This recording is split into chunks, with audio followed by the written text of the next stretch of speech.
پیدایش بیماری سیروتی کرونا کارمندان جماعت و طبیبان در بین اهالی کارهای فهماندهی گذرانیده ایستادند.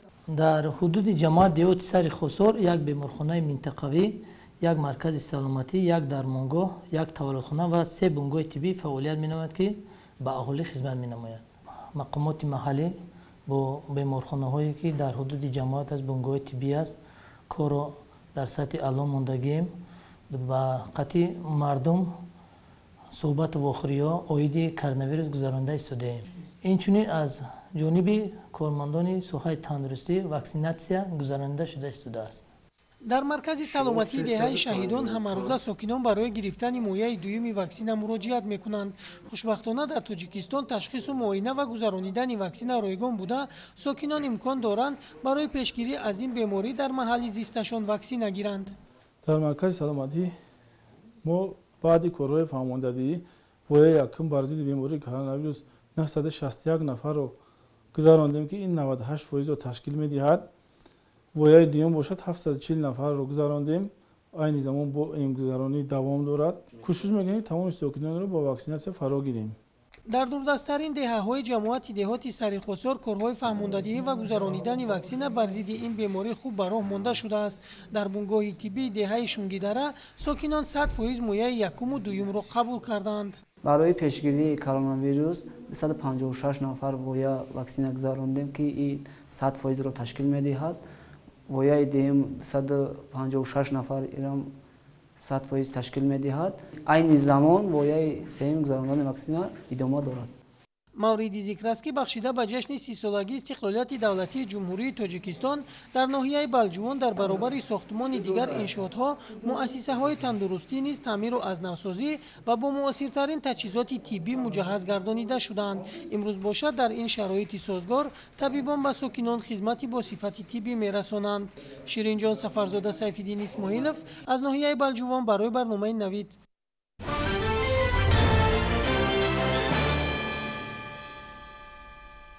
талабот ба либоси ягона дар коргоҳу муассисаҳои таълимию тандурустӣ боис гардид ки дар ҳар шаҳру навоҳии мамлакат соҳибкорон сехҳои дузандагии худро бунёд кардаю тариқи шартномаҳои ҳамкорӣ духти либосҳоро ба роҳ монанд. дар ноҳияи Ҷалолиддини Балхӣ низ ҳамин гуна коргоҳҳои дузандагии нав бо фароҳам овардани шароити муосири корӣ бунёд гаштаю айни ҳол фаъолияти пурсамар доранд. мавзӯъро ҳамкоронамон аз ноҳияи мазкур идома медиҳанд.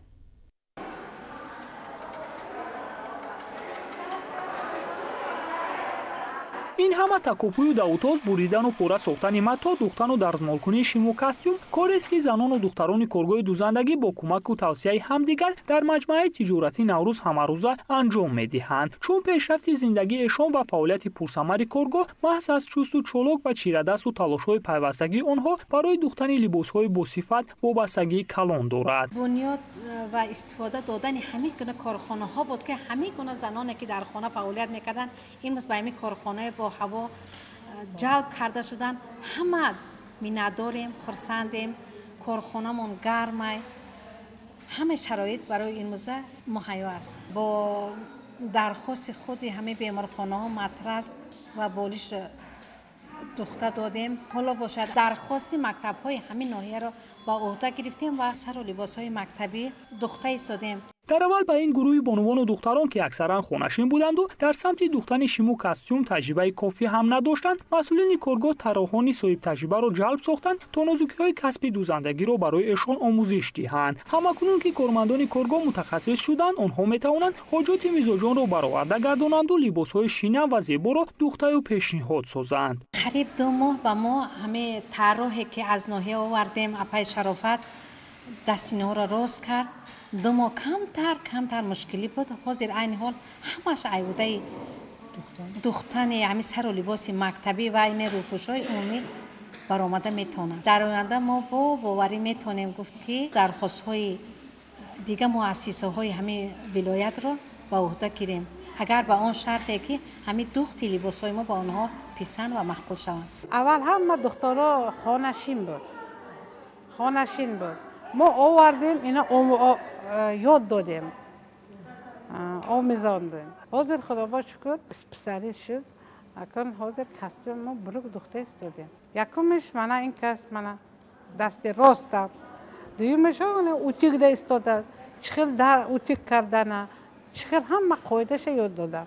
باید گفت که این کارگاه دوزندگی در سیوم آشنای بینای مجمع تجارتی نوروز جای گرفته از طرف ساکنان وطندوست ناحیه عائله عبدالزاده ها بخشیده به سیوم سالگرد استقلالیت دولتی ساخته و به استفاده داده شده است. کارخانه مذکور با ماشین‌های درسوزی و دیگر دستگاه‌های ضروری برای دوخت سرالباس هم مجهز بوده. در آن اساساً زنان و جوان دختران محلی به جای کار و معاش خوب تامین گردیدند. شرایط نغزه بهترین زمستان ده گرم تابستان ده خنک همه چیز های همون کلان همون سیخت ما بهترین زنکه همه چیز ما چیزی گوییم همون یاد آورده مهیا میکنه تامین میکنه.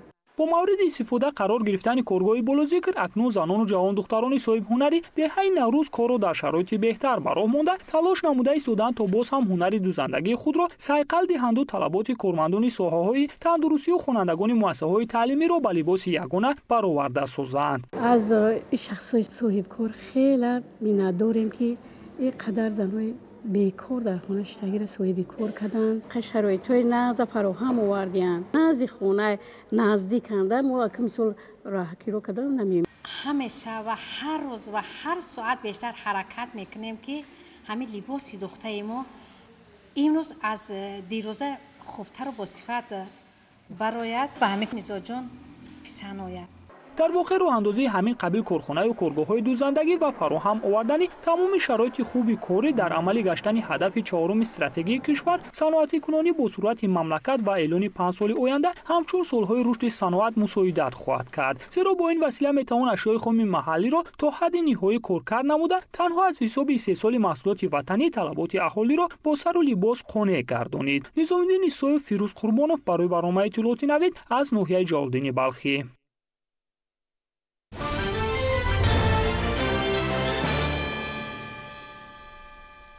در عرفه جشن سالگرد روز تأسیسیابی قواهای مسلح جمهوری تاجیکستان در یکی از قسم‌های حربی وزارت مدافع جمهوری تاجیکستان با اشتراک کارمندان سرپروکوراتورای حربی مملکت و نمایندگان پروکوراتورای حربی گارنیزون کولوب با سربازان و افسران واخوری سودمند دایر گردید. موضوع را همکارانمون از ناحیه واسع ادامه می‌دهند.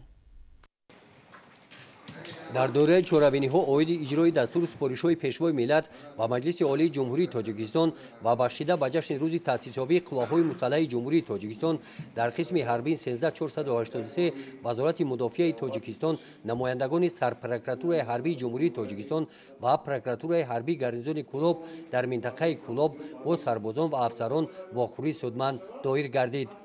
در این چورابینی نمایندگان مقامات حفظ حقوق سربازان و افسران قسم حربی را بخشیده به عید مردانگی و شجاعتمندی سالگرد تأسیسیابی قواهای مسلح جمهوری تاجیکستان تبریک نموده در ادای صادقانه خدمت حربی به سربازان کامیابی‌ها آرزو کردند. در اساس پیام برگزار گردیده پروکوراتور حربی گارنیزون کولوب نقشه چورابینی خود را در دایره موضوع و محتوای پیام گذشته درج نموده و از این لحاظ ما امروز آمده در قسم حربی 13483 وزارت مدافع جمهوری تاجیکستان واقع در ناحیه واسع و مضمون و محتوای پیام گذشته را به همه هیئت افسر و سربازان گفته گذاشت. در این همایش قید کرده شد که جوانان در رشد تمام ساحه‌های اقتصادی و اجتماعی کشور سهم ارزنده گذاشته نقش آنها از بنیاد انشاءات عظیم مملکت تا خدمت صادقانه در صفهای قواهای مسلح، حفظ سرحد دولتی، ثبات و آرامی دولت و حیات آسایشته مردم تاجیکستان ارزنده تحسین و باعث افتخار هر یک ما می باشد.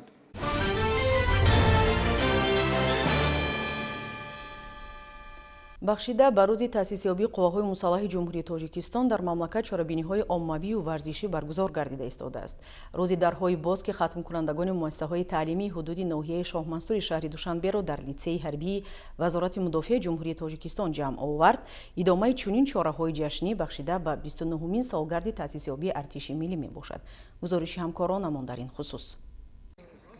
در دوره تنتنه‌های جشنی به استقبال 29مین سالگرد روز تأسیسیابی قواهای مسلح جمهوری تاجیکستان و طبق نقشه چاره‌بینی‌های مقامات اجرایی حاکمیت دولتی ناحیه شاه منصور شهر دوشنبه در حدود ناحیه چاره‌بینی‌های عمومی و ورزشی و همایش‌های فرهنگی فراغتی برگزار گردیده ایستاده است. روز درهای باز را که در لیسه حربی وزارت مدافع جمهوری تاجیکستان به نام گنرال مایور مستیبک توش محمدوف برگزار شد، حاضرین ادامه تدبیرهای جشنی بخشیده به روز ارتش ملی ارزیابی نمودند. هدف از برگزاری چنین چهاربینی‌ها شناسایی با وضع و حالت و شرط و شرایط‌های قسم‌های نظامی و لیسه حربی که در ناحیه ما قرار دارد. هدف از برگزاری این است و بخشیده به روز ارتش ملی جمهوری تاجیکستان ما باز نقشه ها داریم که بازدید همراه سربازانی که در قسم های نظامی قرار دارد چهاربینی های ورزشی عمومی ورزشی برگزار نماییم. در چهاربینی ختم کنندگان مؤسسه های تحصیلات همگانی ناحیه و جوانان فعال که در پیشرفت جامعه همچون ریزاکار سهم خود را میگذارند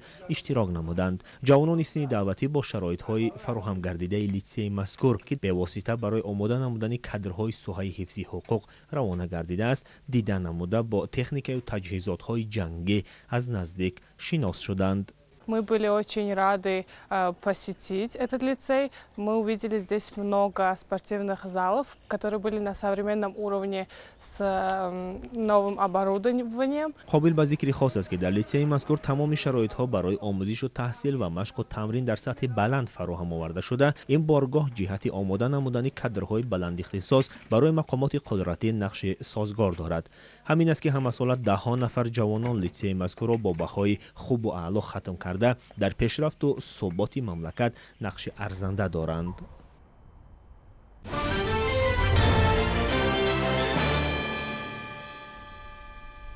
سال 2021 درآمد عمومی اتفاقیه تاجیک مطلوبات در حجم 118 میلیون سامانی تامین گردیده است که این به 110% نقشه راست می آید. در این باره حسین ایدیف رئیس اتفاقیه تاجیک مطلوبات به خبرنگاران اطلاع داد. ذکر گردید که در این مدت به بودجه دولت از همه نمودی منبع‌ها 33.1 میلیون سامانی انداز پرداخت گردید که این نشان داد نسبت به سال پیشین خیلی زیاد است. در اساس نقشه چهاربینی‌ها اوید به سری وقت آماده نمودن ساحه‌های اقتصادیات و اجتماعیات جمهوری برای فعالیت منتظم و ثمره بخش در دوره تیرموز زمستان سال‌های 2021-2022 در انبار و سردخانه‌های جمعیت به مقدار 1038 تن پیاز و 567 تن کارتوشکا ذخیره کرده شده است. همزمان سال 2021 برای ذخیره محصولات کشاورزی 51 انبار و 3 عدد سردخانه در ناحیه‌های فردوسی شهر دوشنبه، باباجان غفوری ولایت سوخت و شهر اسفره فعال گردانیده شدند که این روند توانست فراوانی محصولات را در بازارهای داخله تامین نماید. ذکر شد در نشست خبری. در دوام سال روان بنیاد شدن باز 10 سردخانه دیگر در شهر و ناحیه‌های جمهوری امکان خواهد داد که در موسم سردی‌ها محصولات بیشتر ذخیره گردد که این یکی از وسیله‌های مؤثر نگاه داشتن ارزش محصولات در بازارهای مملکت میباشد. ابراز داشت حسین ایدیف. بانک دولتی امانتگذاری جمهوری تاجیکستان امانت بانک سال گذشته در اساس خلاصه کمیسیه کمیته انداز نزد حکومت جمهوری اندازپارنده بهترین در سال 2021 اعتراف کردید. سیری این موفقیت را در سمت غنی گردانیدن بودجه دولتی رئیس ریاست بانک دولتی امانتگذاری جمهوری تاجیکستان امانت بانک سراج‌الدین اکرامی در مسئولیت شناسی چشم کاردانی و فعالیت پرثمر کارمندان بانک در سمت اجرای صافدلانه قانونگذاری انداز ارزیابی نمود. سراج‌الدین اکرامی در نشست مطبوعاتی به خبرنگاران رسانه‌های داخلی و خارجی همچنین اطلاع داد که سالی سپری گردیده امانت بانک با خدمت‌رسانی‌های بانکی در رشد اقتصادیات و غنی گردانیدن بودجه دولتی سهمی باسزا گذاشته به بودجه دولتی 110 میلیون سامانی اندازه پرداخت‌های حتمی وارد نمود که در قیاس با سال 2020 13 میلیون سامانی یا 14.2% زیاد میباشد. در مجموع هیئت کارمندان 3000 نفره بانک دولتی امانتگذاری جمهوری تاجیکستان امانت بانک سال گذشته با زیاده از 23000 کارخانه و تشکیلات بیش از 770,000 نفر نفقه‌گیران مقامات حفظ اجتماعی اهالی و مقامات حفظ حقوق بیش از 1.7 میلیون امانتگزاران خدمت بانکی پیشنهاد نموده است. اطلاع داد سراج‌الدین اکرامی. امروز همچنین نشست مطبوعاتی اگنتی سقراطی اجتماعی و نفقه نزد حکومت جمهوری تاجیکستان برگزار گردید. اطلاع داده شد که در این دوره با بودجه سقراطی اجتماعی و نفقه از حساب انداز اجتماعی بیشتر از 550 میلیون سامانی وارد گردیده است که 101.6% نقشه را در بر میگیرد. به حالت 1 ژانویه سال 2022 تعداد عمومی نفقه‌گیران در جمهوری 749817 نفر را تشکیل می‌دهد که از این شماره 157779 نفر карашонро маъюбон ташкил медиҳанд. дар баробари ин ҳамчунин дар раёсати шуъбаҳои агентии суғуртаи иҷтимоӣ ва нафақаи шаҳру ноҳияҳои ҷумҳурӣ 1239 парастор ва 1653 нафар кӯдаки ятим сабти ном шуданд ки ҳаҷми миёнаи нафақаи онҳо дар як моҳ ба 233 сомонӣ баробар аст. падидаи дигари муҳим ва хурсандиовари давраи ҳисоботӣ бо фармони президенти ҷумҳурии Тоҷикистон аз 1 июли соли 2022 ба андозаи 25% баланд гардидани андозаи нафақаҳои амалкунандаи ятимони кул ва нимятимон мебошад ки ин боиси рӯҳбаландии ин табақаи ҷомеа гардид. дар охир хабарнигорон вобаста ба самти дигари фаъолияти агентӣ саволҳо дода посухҳои амиқ гирифтанд. корхонаи воҳиди давлатии Тоҷиксуғурта ба шаҳрвандоне ки бар асари офати табиӣ соли супарӣ гардида дар ноҳияи Вахш манзилҳои истиқоматиашон пурра зарар диданд, барои сохтмони як адад манзили истиқоматӣ ва таъмини онҳо бо асбобу анҷом ва молу ашёи рӯзғор маблағҳои зарурӣ ҷудо намуд. қайд карданд роҳбарияти корхона зимни нишасти матбуотӣ ба намояндагони васоити ахбори омма. иттилоъ дода шуд ки корхона дар соли 2021 бо шахсони ҳуқуқии воқеӣ дар маҷмӯъ 599316 шартномаи суғуртавӣ ба имзо расонид ки аз ин шумора 28985 ададаш суғуртаи ҳатмӣ ва 570331 адад суғурта ихтиёрӣ мебошад. зикр гардид ки корхона дар соли 2021 ба шахсони ҳуқуқии воқеӣ ба молу амвол ва ҳаёту саломатиашон зарар расида дар ҳаҷми 6 миллиону 227 900 сомонӣ маблағи суғуртавӣ пардохт намуд. дар ин давра ба дастгоҳи марказии корхона муроҷиати хаттии шахсони воқеӣ ва ҳуқуқӣ ворид шудааст ки бештар масъалаҳои пардохти тавони зарари ба саломатӣ ва ё ба молу мулки шахсони воқеи ҳуқуқӣ аз ҳодисаҳои суғуртавӣ расидаро дар бар гирифта сари вақт ҳалли худро ёфтанд, гуфта шуд дар нишасти хабарӣ. роҳбарияти донишгоҳи давлатии ҳуқуқ, бизнес ва сиёсати Тоҷикистон воқеъ дар шаҳри Хуҷанди вилояти Суғнист дар ҷамъи хабарнигорон аз фаъолияти яксолаи худ натиҷагирӣ карданд. муҳимтарин дастоварди ҳайати омӯзгории ин муассисаи олии таълимӣ кушодани чанд ихтисоси нави мутобиқ ба бозори меҳнат дониста шуд. дар соли таҳсили 2021-2022 дар донишгоҳи давлатии ҳуқуқ, бизнес ва сиёсати Тоҷикистон 6 ихтисоси нав: идораи давлатӣ ва ҳуқуқ, асосҳои давлат ва ҳуқуқ, математика ва информатика, забони англисӣ, назарияи иқтисод ва логистика ҷорӣ карда шудааст. ин матлабро зимни нишасти хабарӣ роҳбарияти донишгоҳи мазкур иброз намуданд. тавре гуфта шуд дар партави ҳамкориҳои дуҷониба бо мақсади таҳкими дӯстӣ ва рушди робитаҳои мустаҳкам байни муассисаҳои илмӣ ва таълимии ҷумҳурии Тоҷикистон ва ҷумҳурии Ӯзбекистон дар мувофиқа бо вазорати маориф ва илми ҷумҳурии Тоҷикистон ва вазорати таҳсилоти олии ҷумҳурии Ӯзбекистон, факултати муштараки донишгоҳи давлатии ҳуқуқ, бизнес ва сиёсати Тоҷикистон ва донишкадаи молиявии Тошканд ташкил карда шуд.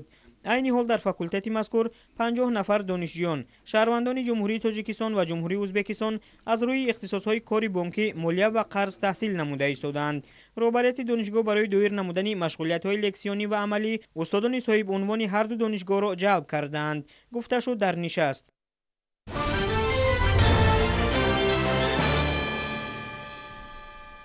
дар нишасти матбуотии донишгоҳи давлатии Кӯло ба номи Абу Абдулло Рӯдакӣ ки бо иштироки доираи васеъ хабарнигорони дохилу хориҷи кишвар баргузор шуд, бо натиҷагирӣ аз соли 2021 роҳбарияти муассисаи таълимӣ ба саволҳои хабарнигорон ҷавобҳои мушаххас гардонида.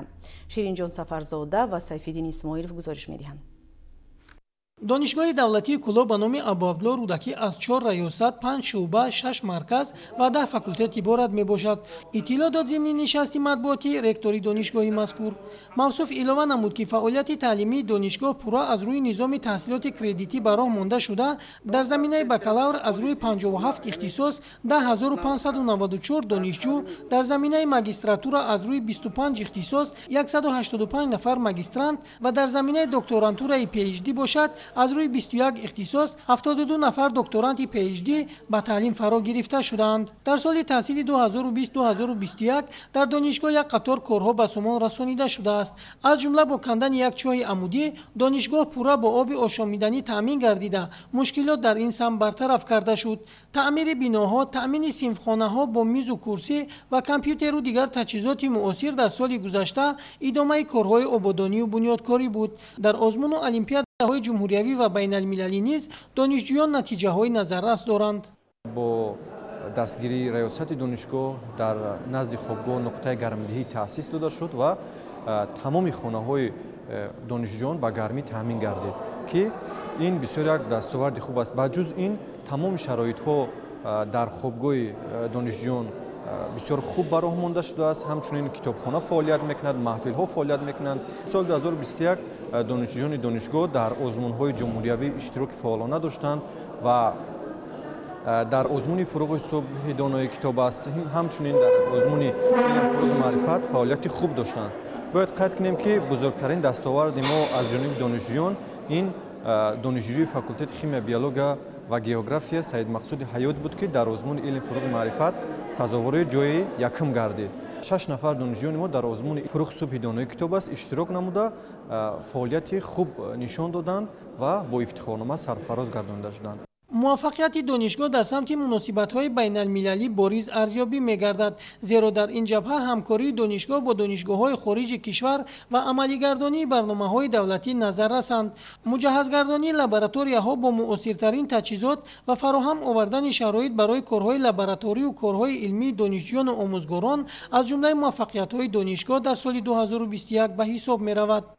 дар самти муносибатҳои байналмилалӣ низ бо амалӣ гардондани лоиҳаҳои гуногуни ҳам аз ҷониби вазорати маориф ва илми ҷумҳурии Тоҷикистон ва лоиҳаи фонди Аврупо ва ҳамчунин дар доираи лоиҳаҳое ки худи омӯзгорон пешниҳод карданд, мо дар 7 лоиҳа ба донишгоҳ ба маблағи 4.5 миллион сомонӣ яъне ки фоида ба даст овардем. ин ҳам бошад таъсиси 2 лабораторияе барои ихтисоси биотехнология, ки биология ва биотехнология дар назди факултети химия ва биология мебошад. бояд гуфт, ки дар соли 2021 наздики 75 нафар омӯзгорону донишҷӯён аз самти ихтисоси биология ва биотехнология аз такмили ихтисос гузаштанд ва ба онҳо 2 нафар омӯзгорон аз хориҷи кишвар таълим доданд. инчунин 26 нафар омӯзгорон ва донишҷӯён, муҳаққиқон ва докторантони PhD дар хориҷи кишвар аз курсҳои такмили ихтисос дар доираи лоиҳаҳои байналмилалӣ гузаштанд. дар идомаи нишасти матбуотӣ ба посух ба суолҳои хабарнигорон ректори донишгоҳ Абдусалом Мирализода иброз дошт, ки дар рейтинги мактабҳои олии кишвар дар соли 2021 донишгоҳи давлатии Кӯлоб ба номи Абуабдо Рудакӣ аз зинаи 17-ум ба зинаи 12-ум яъне 5 зина боло баромад, ки ифтихори ҳайати омӯзгорону донишҷӯёни донишгоҳ мебошад. Ширинҷон Сафарзода, Сайфиддин Исмоилов аз шаҳри Кӯлоб барои барномаи Навид.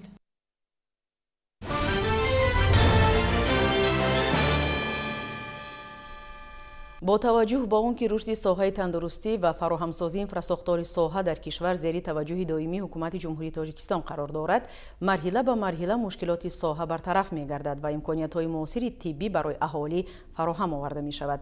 дар ин самт бахши хусусӣ низ фаъол буда дар рушди соҳаи беҳдоштӣ нақши бориз дорад. гузориши ҳамкоронамон аз вилояти Суғд идомабахши ҳамин мавзӯст. чун солимии миллат гавҳари бебаҳо арзёбӣ гардидаву ҳамасола бо ташаббусҳои пайваста ва иқдомҳои дурбинонаи сарвари давлат маблағгузории соҳаи тандурустӣ афзун ва ба ин васила муассисаҳои тиббии наву замонавӣ бунёду ба истифода дода шуда таҷдиду аз навсозӣ ва муҷаҳҳазгардонии беморхонаҳо рӯи кор омадаву аз ҷониби соҳибкорон низ дар ин самт тадбирҳои назаррас рӯи даст гирифта мешавад. дар баробари муассисаҳои табобатии давлатӣ тибби хусусӣ ҳам ҳамқадими замон буда имкон фароҳам овардааст, ки беморон ба хориҷи дуру наздик нарафта бо ташхису табобати амиқу саривақтӣ фаро гирифта шаванд. ҷамъияти дорои масоияташ маҳдуди маркази табобатии солимгардонии соҳил дар шаҳри Гулистон яке аз аввалин осоишгоҳҳои даврони соҳибистиқлолии кишвар буда барои масъулини он сатҳу сифати хизматрасонии тиббӣ ва солимгардонии аҳолӣ дар навбати аввал меистад. барои расидан ба ин мақсад аз ҷониби роҳбарияти осоишгоҳ барои табобату истироҳати беморон шароити мусоид фароҳам оварда шудааст. 3 сол шуд ма ҳамҷа лечение гирифтадам, ҳанчи беҳбудӣ поҳом дар мекард, миён дар мекард, саломатиам ҳозир нағз. ҳар сол мо ҳамҷа омада лечение мекунем, докторои нағз, лечение хушрӯ, ҷои истироҳат беҳтарин, ҳар рӯз тоза озода нигаҳ мекунам. ман аз пою аз миён ки ҳар беҳбудеш ҳаст, ки лечениешу нағз беҳтар сол аз сол омадашаи рафсия ҳамҷа маъқул аст. солҳои аввал дар осоишгоҳ дар як вақт ҳамагӣ 40 нафар ба табобат фаро гирифта шуда, имрӯз муассиса дорои 75 кати табобатӣ мебошад. маъмурияти осоишгоҳ ба сатҳи тахассусӣ ва таҷрибаи кории кормандон аҳамияти аввалин дараҷа дода, имрӯз 24 нафар табибону кормандони миёнаи тиббӣ бо ҷои кори доимӣ ва маоши хуб таъмин карда шуданд. масъулини маркази табобатӣ ҳамеша дар ҷустуҷӯи роҳу усулҳои нави муолиҷа ва дарёфту мавриди истифода қарор додани дастгоҳу таҷҳизоти замонавӣ буда, соли гузашта низ якчанд дастгоҳҳои табобатӣ ба осоишгоҳ ворид ва бо истифода аз усулҳои нави табобат сифати хизматрасонии тиббӣ беҳтар карда шудааст. дастгоҳҳои нав ҳамин сол фароҳам таъмин карда шуд, аз ҷумла карбокситерапия, водни витижене мегӯянд, кашидани стумӯраи обӣ, компютер витижене, кашидани стумӯра бо усули компютерӣ, прессотерапия, фитобочка ҷорӣ карда шуд. аз тамоми ҳудуди минтақаҳои ҷумҳурӣ табобат гирифта метавонанд, аз айни Панҷикент, Ашт, Исфара ва ғайра, аз тамоми ҷумҳурӣ айн беҳтар мешавад. беҳтарӣ ҳаракат мекунем ки бо бисёртар кати беморӣ бисёр кунем, бо сифати ва хизматрасонӣ беҳтар кунем. дар шафиди бинои асосии маркази табобатии солимгардонии соҳил дар доираи корҳои ободониву созандагӣ бо ташаббуси муассиси марказ бунёди бинои нав барои 70 кати табобатӣ бо идома дошта, баробари мавриди баҳрабардорӣ қарор гирифтани он 20 нафар кормандони соҳаи тиб аз табибон то кормандони миёна ва оростакорон бо ҷои кори доимӣ таъмин хоҳанд гашт.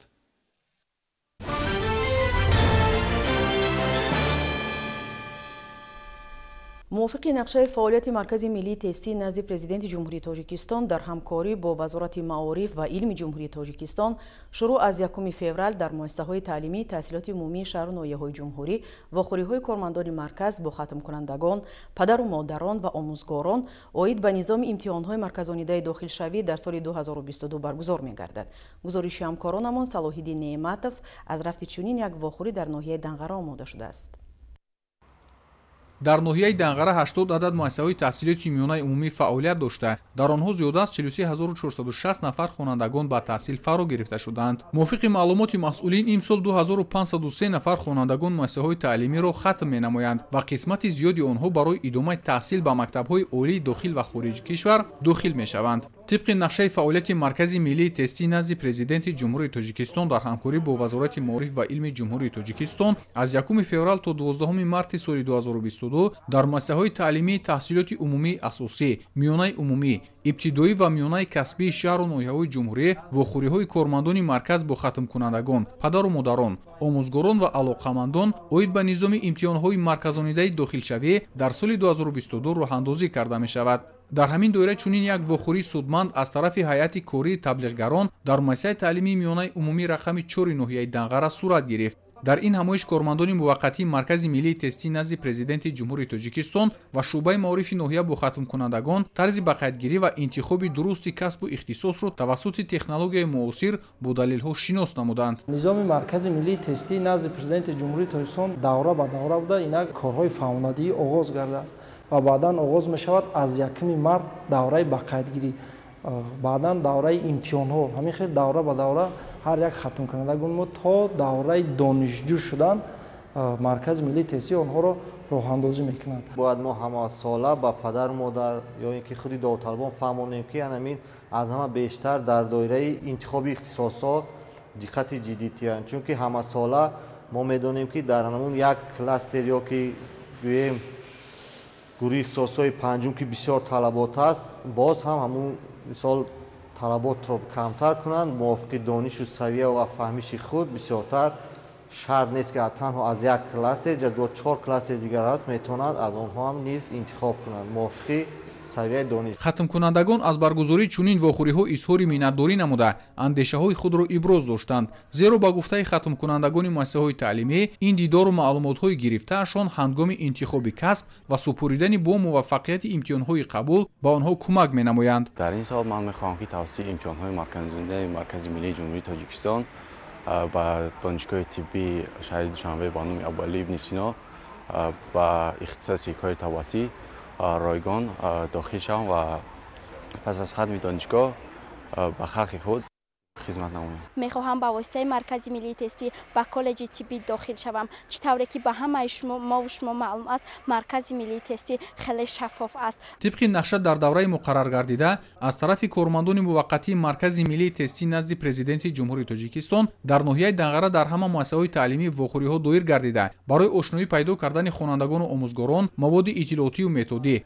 از جمله دستور اطلاعاتی و متدی راهنمای داوطلب و مجموعه سوال و مسئله‌های تستی دسترسی آنها می‌نمایند. طبق تحلیل متخصصان فعالیت مرکز ملی تستی نزد پرزیدنت جمهوری تاجیکستان امکان فراهم آورد که روند قبول داوطلبان با مؤسسه‌های عالی کسبی مملکت به طور شفاف صورت گرفته بدون میانرو جوانان در دایره سوادناکی خود با مکتب عالی داخل شده صاحب اختصاص گردند. نظام مرکز ملی تستی این ترتیب یگانه قبول دانشجویان است و در این نظام یگان نمود تاثیرهای عامل‌های انسانی نیست و اون نفرایی که در جامعه هستند تا حال کاری مرکز ملی تستی را خللدار میکنند. ما با تمام مردم جمهوری تاجیکستان مراجعت کرده گفتنی هستم که با این گونه شخص ها عموما باور نکنند چون که این نظام شفاف است و هر یک داوطلب ما وابسته به دانش خود سزاواری نام دانشجو میگردد. با اندیشه آموزگاران و کارمندان مرکز ملی تستی نزد پرزیدنت جمهوری تاجیکستان همساله برگزاری این قبیل صحبت و واخوری‌های فهماندهی میان ختم کنندگان مؤسسه‌های تحصیلاتی همگانی و والدین آنها نتیجه‌های خوب به بار آورده در مرحله حجت سپاری و سپردن امتحان‌های ختم به داوطلبان کمک می‌رساند. صلاح‌الدین نعمتов، محمود جونیزی‌الدین برای برنامه اطلاعاتی نوید از ناحیه دنغره.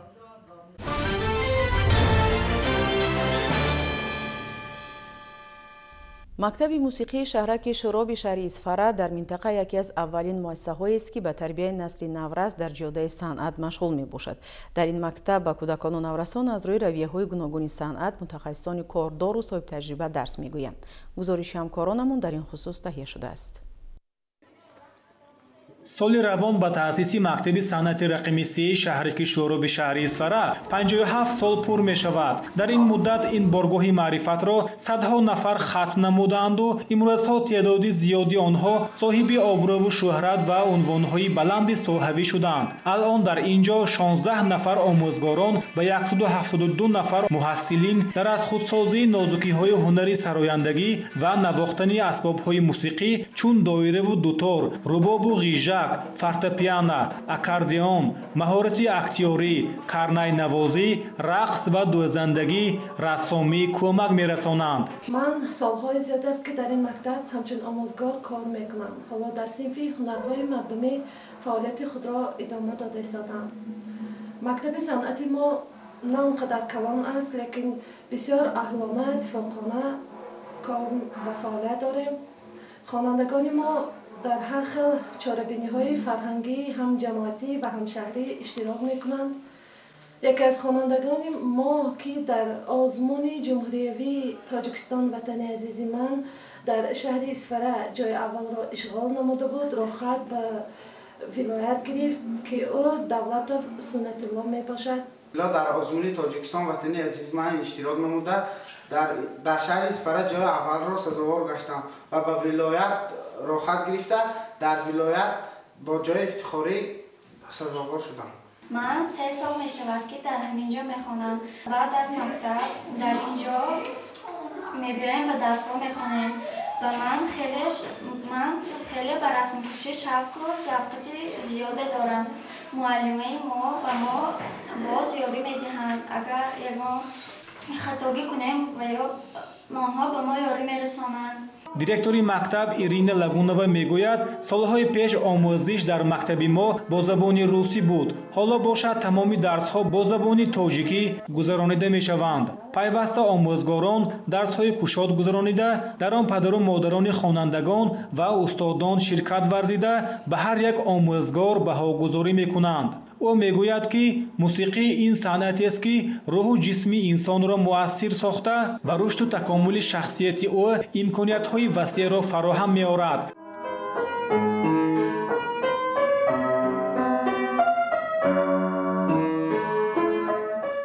сайҳо исбот шудааст ки рӯҳи инсон аз шунидани мусиқии хуб болида мегардаду дар баъзе ҳолатҳо ҳатто ҷисми ӯ аз бемориҳо раҳоӣ меёбад. Пас дар шароити имрӯза бо баробари дигар илму фанҳои замона ҷалб намудани кӯдакону наврасон ба омӯзиши санъати мусиқӣ дар азми поксозии андешаи насли наврас ва тарбияи инсонҳои худогоҳу ватандӯст мувофиқ ба мақсад мебуд.